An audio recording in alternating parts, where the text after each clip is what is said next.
The Carnegie Learning Center is a partnership between Capilano University and the Carnegie Community Center.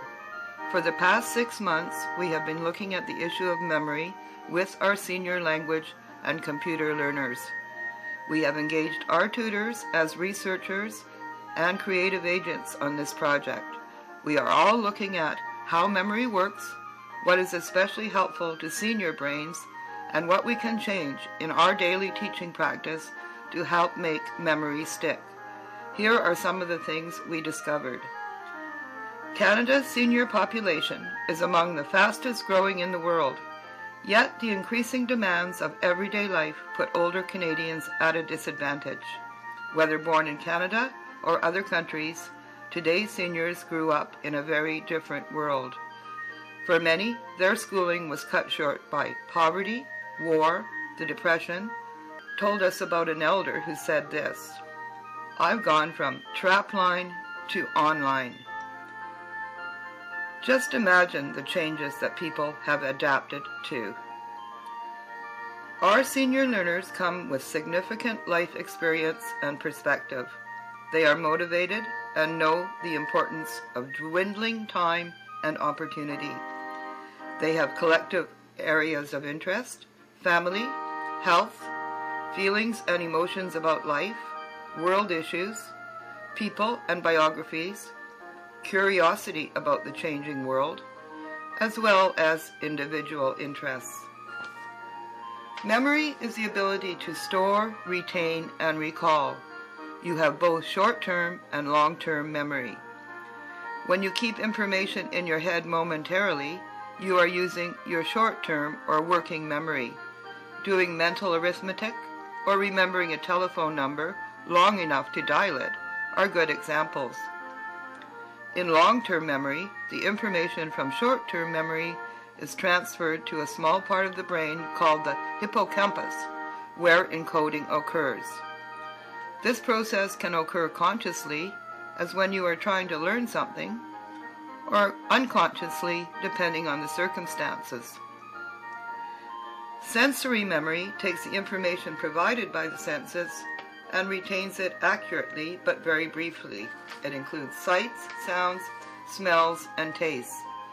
Information that includes more than one kind of sensory memory has greater sticking power.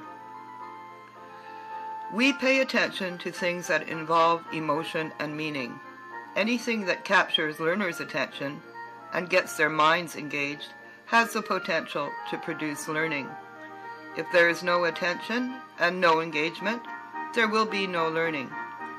It is biologically impossible to learn anything unless you pay attention to it. Tell me, I forget. Show me, I remember. Involve me, I understand.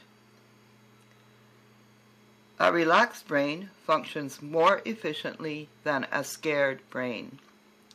One of our tutors is both a computer tutor and an English student. He says this: "Come to learn computers from me. They are worried about many things. How can I use it? Will I break it?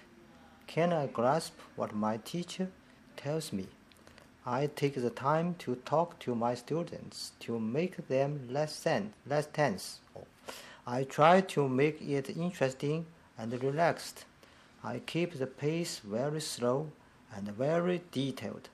I make the lessons as slow as possible with lots of practice, and every task is broken up into the most detail.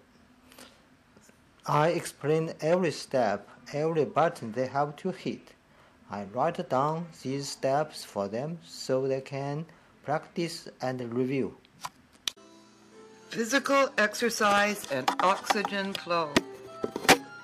Research suggests regular stretching exercises and gentle running on the spot can improve memory and the learning experience by increasing blood flow to the brain, improving mood and self-esteem, and by activating nerves that stimulate brain function.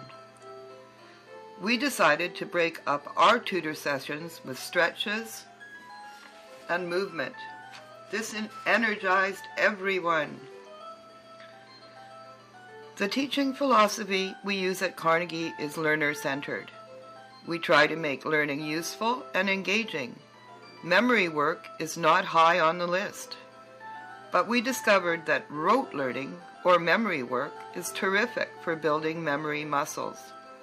So one ESL seniors group decided to include a few minutes a week on memorizing a list of vegetables and fruit. We soon discovered that it doesn't matter whether you are the tutor or the student. Good memory muscles are available to everyone. In addition to stimulating the brain, one of our tutors reminded us that resting the brain is also essential for good brain health. He says this: "The brain doesn't rest during the day or at night. Dreaming is proof that the brain is active at night. So it is very difficult to make the brain peaceful. The brain is the busiest organ in our body. How do we calm it down? We call this way pure heart or pure thinking. When you have time, sit there and relax. Choose one nice simple thing.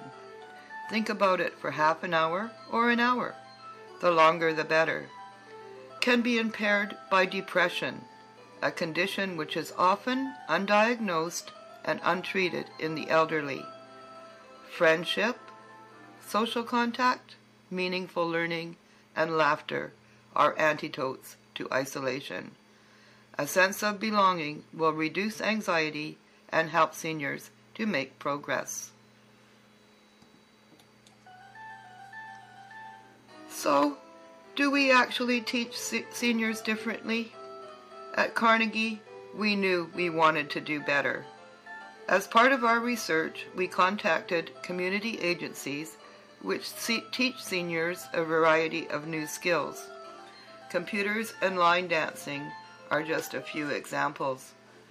Many of these organizations were teaching everybody the same way. Others were adapting their programs. We received some feedback on how to facilitate learning, and the most common response was that repetition is the key to success. It is also important to keep direction simple and for the instructor to smile a lot. A community ESL instructor, himself a senior, summed it up best. Just accept that the elderly learn slower, keep it pressure-free, and adjust your expectation. Never forget that social aspects may be as important as learning new skills. We have a responsibility to do our best work possible with seniors. They are our citizens, our elders, our living libraries, and often they are performing the unpaid work of family and community. So just knowing that something might be helpful is not enough.